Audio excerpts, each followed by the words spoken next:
ఉన్నాము. ఏమైపోతుందో ఏమీ కాదు. మన జీవితాలు, మన ప్రాణాలు, మన భవిష్యత్తు ఒక నరుని చేతిలో లేదని నమ్మాలి. దేవునికి స్తోత్రం. Government is on his shoulders. ప్రభుత్వము ఆయన భుజముల మీద ఉంది.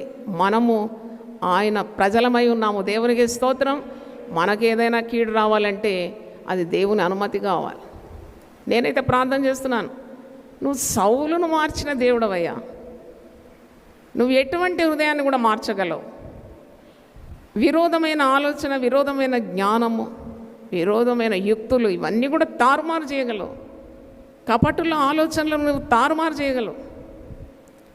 మరి వారి ఉపాయాలను భంగపరచగలవు, వారి యుక్తులను నిర్వీర్యం చేయగలవు. దేవుని ప్రజలను నువ్వు కాపాడగలవని నేను నమ్ముతున్నాను. దేవునికి స్తోత్రం. God can change, God can reverse things.